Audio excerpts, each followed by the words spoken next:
Bab 9 Fantasi 1. Pangeran yang hilang ingatan. Matanya terbuka, dilihat sekelilingnya. Di mana dia? Tempat apa ini? Dan bagaimana akhirnya dia bisa berada di tempat ini? Setahu dia, hari itu dia merasa dirinya sudah mati. Mengapa? Apa yang terjadi? Pikirnya.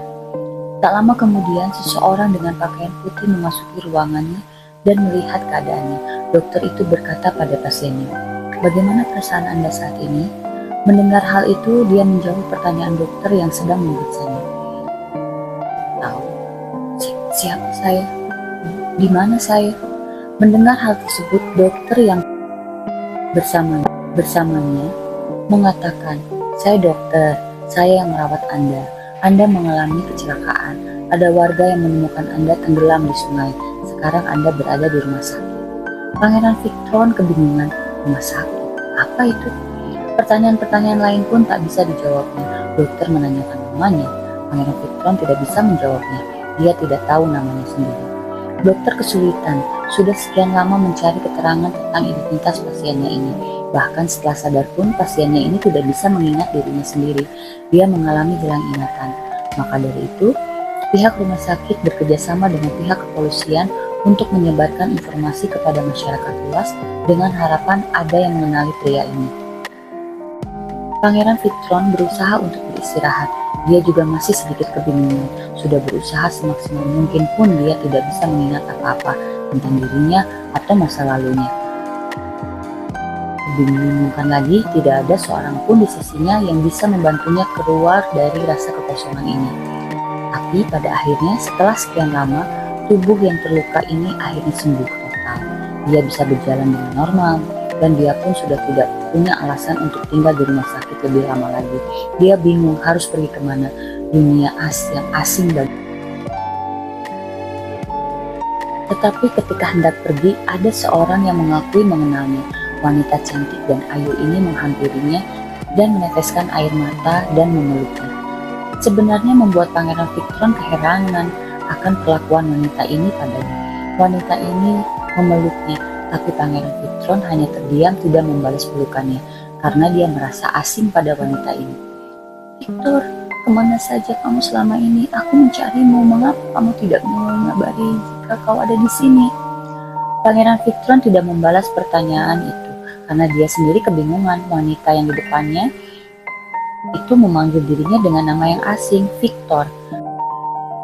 Melihat kelakuan aneh Pangeran Victron, wanita cantik ini keheranan melihat perubahan perilaku tunangannya. Salma memang tunangan Victor, dan ketika Salma diberitahukan oleh dokter yang merawat Pangeran Victron, Salma mengerti bahwa tunangannya kini kehilangan ingatan. Mendengar bahwa wanita ini adalah tunangannya, Pangeran Victron masih keheranan. Jika benar dia adalah tunangannya, mengapa tidak ada sedikit pun rasa pada wanita ini? Tapi karena hanya Salma yang mengakui kenal dengan dirinya, maka Pangeran Victron mengikutinya untuk pergi bersama Salma. "Sayang, kita sudah sampai di rumah," Salma berkata. Pangeran Victron hanya merasa masih di tempat yang asing baginya. Dia melihat seisi rumah. Dilihat sebuah gambar foto di dinding rumah yang berukuran besar. Di gambar itu dia melihat gambar seorang pria dan wanita. Salma bilang itu ayah dan ibunya Victor. Ibunya Liliana telah lama tiada ketika Victor masih kecil, sedangkan ayahnya, Abraham, baru berpulang karena sakit di usia tua. Pangeran Victron merasa semakin sendirian mengetahui bahwa kedua orang tuanya telah tiada. Ingin bangkit dari kesedihan. Lady Gladys sudah mulai tersenyum. Tingkah Karina lah yang selama ini bisa menghiburnya, mengisi kesehariannya yang sepi menjadi penuh warna. Moodnya kembali. Lady Gladys menyadari ini sudah waktunya dia mulai berkarya lagi. Diambilnya buku gambarnya. Dia mulai meliuk-liukkan jari jemarinya menggambar desain-desain baju cosplaynya lagi. Meskipun putri kecilnya mulai meminta perhatiannya dengan segala macam pola tingkahnya, tapi itu tidak membuat Lady Gladys kelelahan menghadapinya. Setiap kali Lady Gladys bekerja untuk menggambar desain, Karina selalu mengikuti apa yang dilakukan ibunya. Dia ikut bermain dengan pensil dan buku gambarnya. Walaupun masih cukup-cukupan, tapi tingkahnya sungguh hiburan untuk Lady Gladys. Masa berkabung bukannya telah usai. Lady Lady Gladys memang berharap dia bisa melanjutkan hidupnya agar bisa merawat Karina dan hidup berbahagia. Pasti itulah yang diinginkan Shane, meski rasa rindu menghinggapi. Tapi dengan kehadiran Karina, Lady Gladys menjadi lebih kuat. Tapi tidak dengan hatinya. Hatinya belum terbuka. Beberapa pria yang mencoba mendekatinya. Lady Gladys belum bisa untuk membuka hatinya dan menjalin lagi sebuah hubungan. Bagaimana tidak, kepergian Shane sekaligus membawa cintanya ikut pergi. Ketika wanita penghibur jatuh cinta pada seorang pria idiot. Pangeran Victron sudah beberapa hari tinggal di rumah besar ini, tapi tak satu pun ingatannya terbesit di pikirannya. Bagaimana dia dulu dan siapa dia dulu. Ketika sedang melamun sendirian, seorang wanita tua menghampirinya. Dari sorot matanya sepertinya memperlihatkan kerinduan kepada anak majikannya yang sudah dia anggap sebagai anaknya sendiri. Pangeran Victron tidak mengenalnya, tetapi sentuhan itu hangat dia rasakan ketika Ibu Darmi memeluknya. Ibu Darmi, dialah seorang pembantu di keluarga Abraham. Bahkan semenjak Liliana, ibunya Victor, masih hidup, Ibu Darmi baru datang dari kampung halamannya. Selain Ibu Darmi, Victor juga ditemani oleh Samuel. Samuel adalah kuasa hukum yang Abraham percayai untuk mengurus harta dan segala kebutuhan anaknya Victor sebelum kepergiannya. Abraham menyadari jika anaknya akan hidup sendirian jika dirinya tiada, maka Abraham sebelum kematiannya, dia menyiapkan segala sesuatunya untuk melindungi dan menjamin hidup Victor, dan Samuel inilah yang dia percayai untuk mengurus semuanya. Ibu Darmi merasakan ada hal yang janggal dengan Victor. Dia merasa anak yang selama ini dia besarkan merupakan anak yang memiliki kebutuhan khusus. Dia tidak berkembang menjadi dewasa, tapi akhir-akhir ini sifat yang ditunjukkan kepada Ibu Darmi malah sebaliknya. Pangeran Victron sangat dewasa dan sangat sopan, juga menganggap Ibu Darmi bukan sebagai pembantunya. Rasa manjanya kini hilang, berganti dengan rasa kehangatan seperti seorang anak yang menghormati dan menjaga ibunya. Salma tidak suka jika Pangeran Victron lebih sering menghabiskan waktu dengan Ibu Darmi dan selalu lebih memperhatikan Ibu Darmi dibandingkan dirinya. Pernah suatu saat Salma menegur Ibu Darmi dengan kasar, dan dia pun kena teguran dari Pangeran Victron. Melihat perubahan sifat Pangeran Victron pun Salma menjadi keheranan. Salma mulai mengintimidasi Ibu Darmi, menegurnya dan mengingatkan posisinya di rumah ini. Salman adalah tunangan Victor, sedangkan Ibu Darmi hanyalah seorang pengasuh dan pembantu. Ibu Darmi bersedih mengapa Salma yang sebenarnya adalah anak kandungnya sendiri tega berbuat demikian, sedangkan Pangeran Victron yang bukan anak kandungnya memperlakukannya dengan jauh lebih baik. Salma memang anak kandung Ibu Darmi. Selama ini Salma tidak ingin semua orang mengetahui kebenarannya itu, khususnya kepada Samuel. Dia khawatir jika Samuel mengetahui jika dia hanya anak pembantu, maka pernikahannya dengan Victor tidak bisa terlaksana. Salma selama ini hidup berjauhan dengan Ibu Darmi. Ibu Darmi dan ayahnya bercerai ketika Salma masih kecil, dan mantan suami Ibu Darmi ini pergi dengan membawa Salma tanpa kabar. Hingga saat Salma dewasa dan hidupnya serba kekurangan, dia berniat mencari ibunya. Tapi ketika tahu ibunya hanyalah seorang pembantu, Salma kecewa dan tidak berniat untuk hidup bersama ibunya. Karena hidupnya selalu dalam kekurangan, belum lagi ayahnya yang sakit-sakitan, Salma harus bisa menghidupi dirinya sendiri. Sejak remaja, dia harus memenuhi kebutuhan hidupnya sendiri, sedangkan dia tidak memiliki pendidikan yang tinggi. Yang dia miliki hanyalah tubuh yang bagus dan wajah yang cantik. Modal itulah yang dia gunakan untuk menarik pria-pria kaya untuk dia manfaatkan agar bisa memenuhi kebutuhan hidupnya. Tapi entah mengapa, dengan kecantikannya dan tubuh langsingnya, seharusnya Salma bisa mendapatkan pria mana saja yang ingin dia jadikan kekasih. Tapi dia malah terjerat cinta seorang pemuda pengangguran yang hidupnya senang bermalas-malasan, Bara namanya.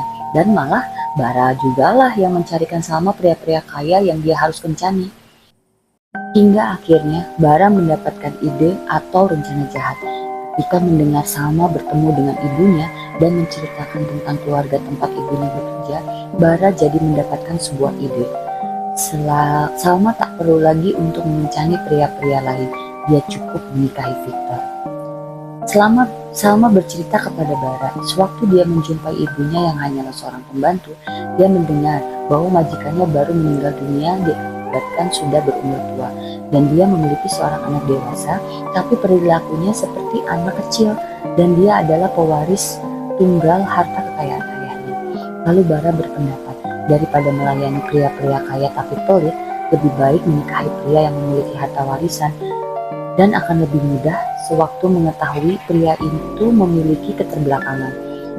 Bara berpendapat jika Salma bisa merayunya dan masuk ke dalam kehidupan Victor, tentu akan mudah untuk mengambil hartanya. Bara berpendapat, walaupun Victor seperti anak kecil, tapi tetap naluri laki-lakinya bisa mereka manfaatkan.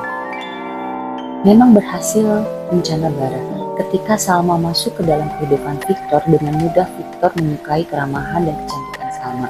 Tidak perlu dengan rayuan gombal, hanya dengan bujukan membuat Victor tergantung pada Salma. Meskipun Samuel tidak menyukainya, tapi Victor sering mengamuk jika dia tidak bisa bersama dengan Salma. Salma sempat berpikir, pria setampan dan segagah Victor nasibnya sungguh malang. Walaupun dia terlahir di keluarga kaya raya, tapi Tuhan tidak memberinya otak yang normal, sehingga mudah sekali dia manfaatkan dan kelabui. Tapi berbeda dengan kali ini, perubahan sifat Victor membuat Salma memiliki perasaan yang berbeda. Justru dengan sifat acuh tak acuh dan kedewasaan pangeran Victor dan kewibawaannya membuat Salma jatuh hati padanya. Bagaimana tidak, caranya bicara, body language-nya, dan cara berpakaiannya sekarang benar-benar menunjukkan pria sejati. Berapa kali ini pangeran Victor selalu menghindar dari Salma. Banyak hal yang membuat hilang rasa simpati padanya. Awalnya dia tidak merasakan apapun pertama kali bertemu, meskipun dia mengaku bahwa dia adalah tunangannya. Kedua, dia tidak suka cara Salma memperlakukan Ibu Darmi. Pangeran Victor sangat tidak menghargai orang yang tidak sopan kepada orang yang lebih tua. Perubahan ini membuat Salma merasa ketakutan. Dia takut jika Victor sebenarnya tidak hilang ingatan dan dia sudah mengetahui jika pembunuhan di malam kelam beberapa waktu sebelumnya, sebelum pangeran Victor ditemukan di rumah sakit dan mengalami hilang ingatan.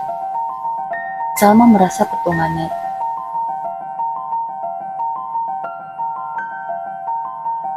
pembunuhan di malam kelam beberapa waktu sebelumnya, sebelum pangeran Victor ditemukan di rumah sakit dan mengalami hilang ingatan.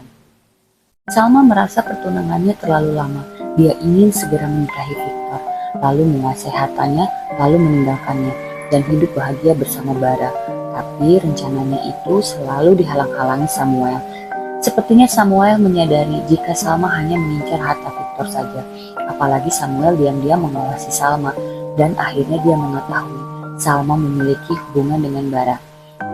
Hal itu Salma ceritakan kepada Bara. Dengan rasa gelisah, Salma takut jika rencana mereka menjadi gagal dan rahasia mereka terbongkar. Maka dengan rencana jahatnya, Bara merencanakan sesuatu di luar pikiran Salma. Bara berencana menyingkirkan Samuel agar rencana mereka berjalan mulus. Akhirnya dipilih satu hari, di mana Samuel kebetulan sedang menemani Victor di rumahnya. Karena hari itu Ibu Darmi meminta izin untuk pulang ke kampung halamannya beberapa hari, karena ada acara keluarga. Kesempatan itu tentu saja tidak disia-siakan oleh Salma dan Bara. Salma yang tentu saja memiliki kunci masuk ke rumah tunangannya, diikuti Bara bersamanya masuk ke dalam rumah Victor. Mereka memasuki kamar yang ditiduri Samuel. Ternyata Samuel belum tertidur. Dengan segera Bara membekap mulut Samuel dengan obat bius yang membuat Samuel tak sadarkan diri. Setelah Samuel tidak sadarkan diri, Bara dan Salma membawa Samuel ke dalam mobilnya. Tetapi belum sampai ke mobilnya, di taman rumah, Samuel ternyata sudah setengah tersadarkan. Ternyata obat biusnya tidak berefek lama. Karena Bara tidak siapkan lagi obat biusnya, dia dengan refleks malah memukul kepala Samuel dengan batu besar yang kebetulan ada di taman itu. Samuel masih mengerang, dia belum menyerah, masih mempertahankan diri. Karena gugup ketakutan jika Samuel meninggalkan mereka, Bara malah menambah pukulannya kepada Samuel, hingga Samuel pun tersungkur dan terjatuh berlumuran darah di kepalanya. Melihat hal itu, Bara bingung. Rencananya dia akan membunuh Samuel di tempat lain, bukan di rumah ini. Tapi terjadi sesuatu di luar rencananya. Ternyata Victor menyaksikan pembunuhan itu. Salma pertama kali melihat bahwa Victor ada di taman, Bara langsung mengejar Victor dan mengancam Victor. Karena Victor tidak melawan dan menurut saja karena ketakutan, Bara mengikatnya dan memasukkannya juga ke dalam mobil, dijaga oleh Salma. Sedangkan Bara memasukkan Samuel ke dalam bagasi mobil, dan sebelum mereka pergi, Bara menghilangkan jejak darah di tanah yang ada di taman itu, dan akhirnya mereka pergi dari rumah Victor. Rencananya gagal, malah sekarang mereka kebingungan apa yang harus dilakukan dengan Victor. Masalah Samuel mereka tidak perlu mengkhawatirkannya, mereka mengubur Samuel di tempat yang tersembunyi. Sedangkan Victor, bagaimana dengan Victor? Apakah dia nanti akan menceritakan yang terjadi? Bagaimana jika Victor menceritakannya dan mereka bisa saja jadi masuk penjara? Maka Victor pun dibawa ke sebuah rumah dengan ikatan yang kencang. Victor memohon untuk dibebaskan dan meminta Salma untuk membawanya pulang. Semakin gelisah Bara dibuatnya. Akhirnya, karena mereka takut suatu hal terjadi dan bisa menyebabkan mereka di penjara, akhirnya Bara memutuskan untuk melenyapkan juga Victor. Tapi bagaimana caranya? Kalau Victor mati, bagaimana dengan rencana untuk menguasai hartanya? Tapi tidak ada pilihan lain daripada masuk penjara, lebih baik mereka melenyapkan.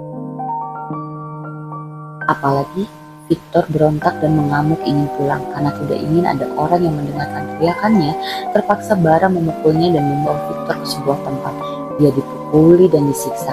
Saat Bara yakin Victor sudah tidak bernafas, Bara menjatuhkan Victor ke sungai. Salma tidak melihatnya, dia hanya berdiam diri di mobil, tapi dia tidak ada niatan untuk mencegah Bara melakukan pembunuhan terhadap Victor. Bara dan Salma pun kecewa. Kini tambang emasnya terpaksa harus disingkirkan agar tidak membuat mereka di penjara. Tapi setelah beberapa hari kemudian, Salma malah mendapatkan kabar jika Victor ditemukan dan berada di salah satu rumah sakit. Salma langsung datang. Awalnya Salma ketakutan jika Victor hidup, ada kemungkinan kejahatan mereka terbongkar. Maka dia harus memastikan bahwa Victor tidak menjadi lagi ancaman bagi mereka. Tapi ketika Salma bertemu Victor, ternyata Victor tak mengenalinya, bahkan kehilangan ingatannya. Itu membuat harapannya kembali lagi. Dia masih bisa menjadi tunangannya dan berencana menguras kembali hartanya. Dan kabar ini pun Salma sampaikan kepada Bara. Kejadian yang sama sekali tidak mereka sangka ternyata membuka kembali pintu untuk rencana mereka untuk mulai menguasai harta Victor. Kejeniusan dari yang katanya orang idiot. Semenjak Pangeran Victor hidup dengan dunianya yang baru, dia mencoba mempelajari, memahami, dan menerima perannya sebagai seorang Victor. Ibu Darmi yang saat ini Pangeran Victor perlakukan seperti keluarganya, tidak seperti pembantunya lagi, membantu Pangeran Victor untuk mengenal masa lalunya. Ibu Darmi lah yang menjadi ingatannya. Dia menceritakan bagaimana Victor ketika dahulu. Ibu Darmi pun menceritakan bagaimana ibunya Liliana dan ayahnya Abraham, menceritakan bagaimana ibunya yang penuh kasih sayang, memiliki paras yang cantik dan gemar bermain piano, dan ayahnya yang bijaksana, berwibawa, dan memiliki hati yang baik. Dia adalah seorang pengusaha yang sukses.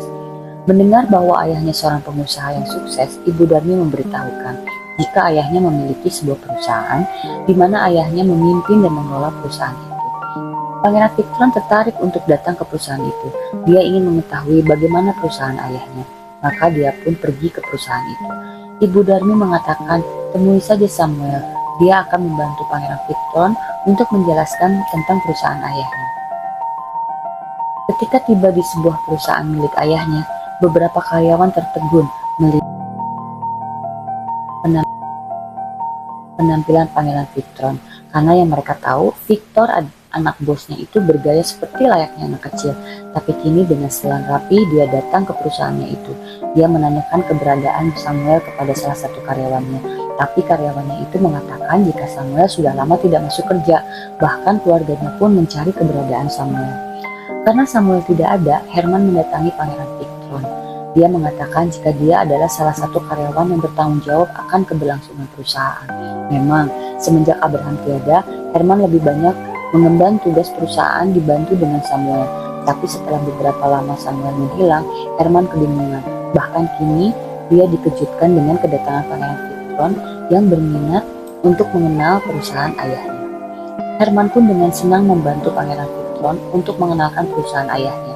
Sempat terbesit di pikiran Herman, bukannya anak Abraham keterbelakangan kecerdasannya, tetapi yang dihadapannya ini seorang pria yang cepat sekali belajar, Dia bisa menangkap penjelasan Herman dengan cepat, bahkan bisa dikatakan dia cerdas. Apalagi keterbelakangan kecerdasannya bisa sembuh, pikir Herman. Tapi Herman tidak terlalu mengindahkan. Dia juga memiliki anak yang tiba-tiba berubah personalnya. Mungkin ini keajaiban atau memang rahasia Tuhan. Pangeran yang sedang jatuh hati. Semenjak Pangeran Victron bergabung ke perusahaan ayahnya, dibantu dengan Herman, mereka tampak menjadi semakin dekat. Apalagi sosok ayah yang belum sempat Pangeran Victron dapatkan dari ayahnya, ini dia dapatkan dari Herman.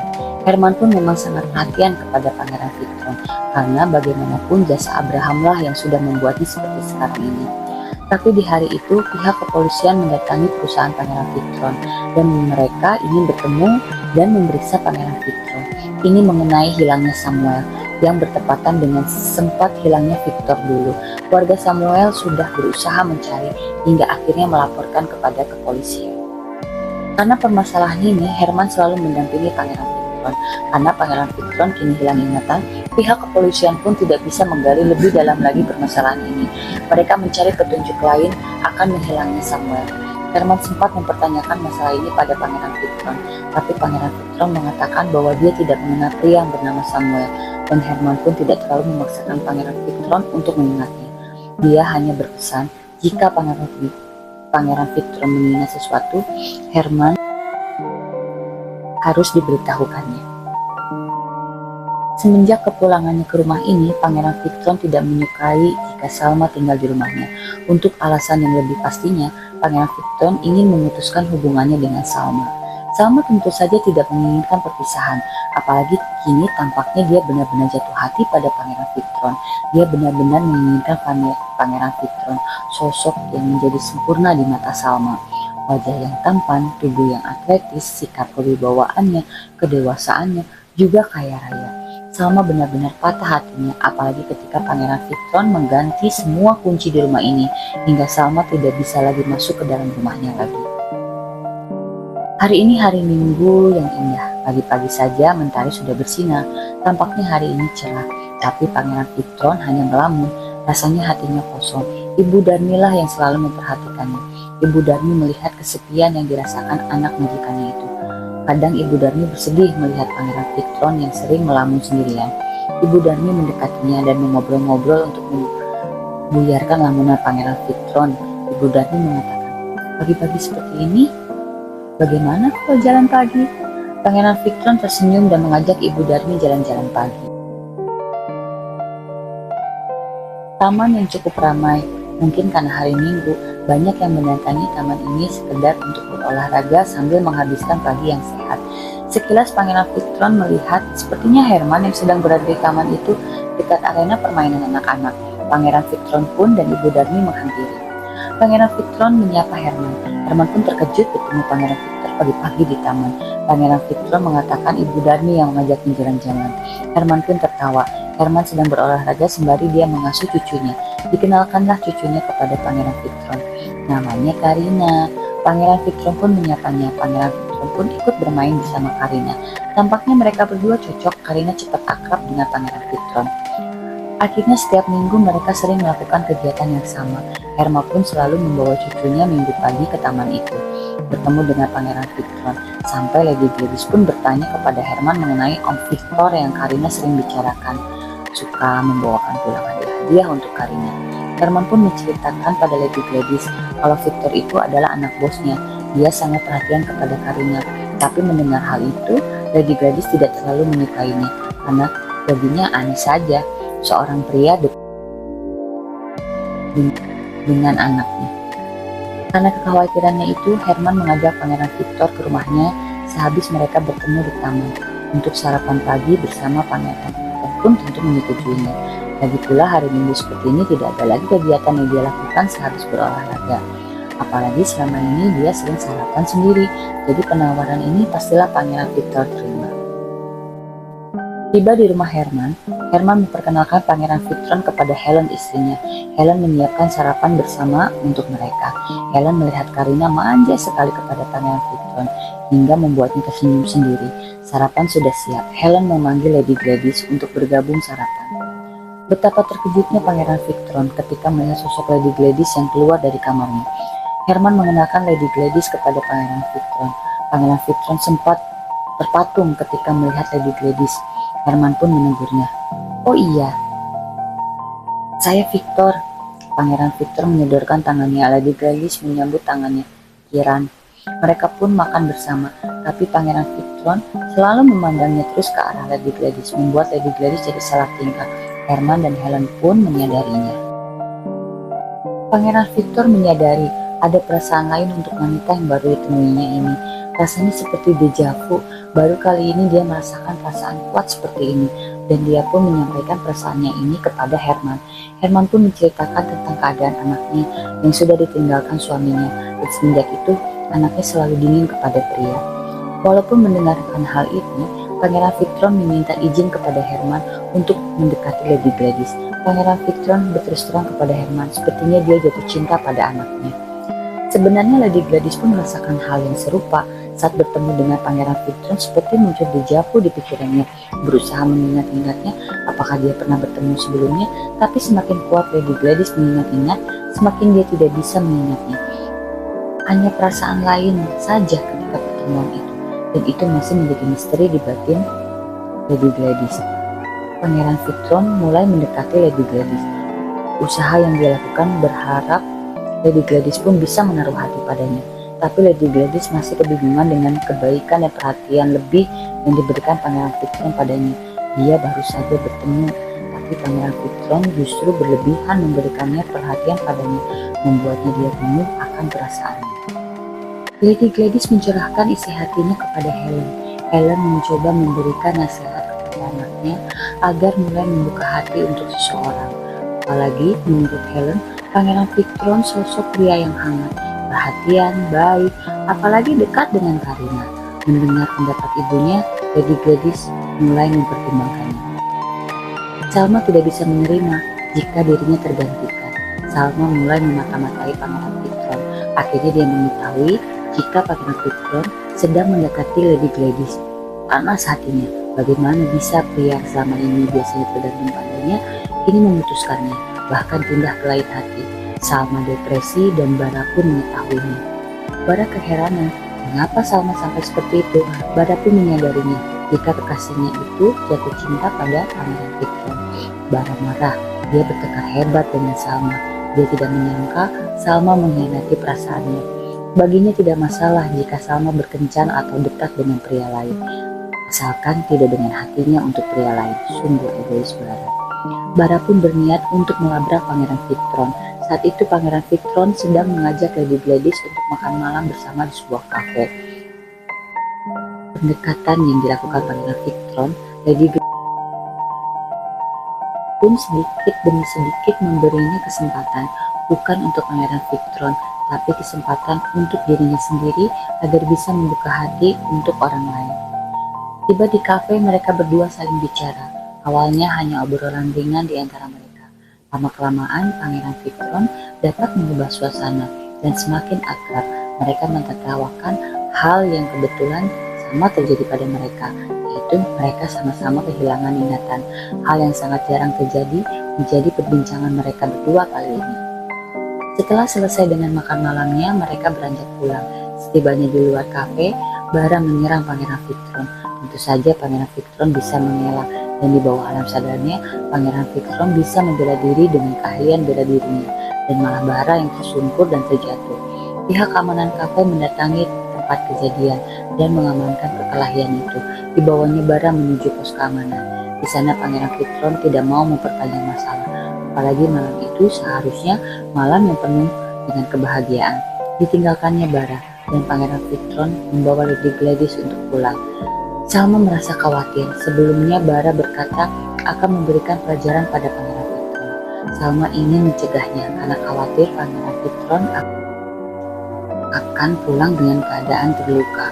Salma pun keheranan mengetahui Pangeran Victron ternyata segagah itu. Makin dibuatnya jatuh hati kepada Pangeran Victron. Pernikahan antara Pangeran dan Lady. Kehadiran Pangeran Victron sebenarnya sedikitnya makin hari ke hari membuat perasaan Lady Gladys berbunga-bunga. Tingkah romantisnya dan juga perhatiannya kepada keluarganya membuat Lady Gladys akhirnya jatuh cinta padanya. Maka ketika Pangeran Victron pun menyatakan cintanya, tentu saja dengan senang hati dia menerimanya. Tidak ada alasan untuk menolaknya. Maka pernikahannya pun dilaksanakan. Pesta meriah diadakan. Sahabat-sahabatnya pun datang. Kini mereka pun sudah berkeluarga. Bahkan Misha sekarang sedang mengandung. Sungguh hari yang membahagiakan. Meskipun pernikahan ini hanya didatangi oleh keluarga dan kerabat dekat saja, tetapi tetap pernikahan sederhana ini berkesan dan sangat sakral. Perjanjian antara dua manusia kini terucap, bagaikan hidup kembali. Lady Gladys sangat bahagia, apalagi dengan Pangeran Victron yang sangat mencintai istrinya ini. Mereka pun hidup bersama dan penuh kedamaian, kebahagiaan, dan kehangatan.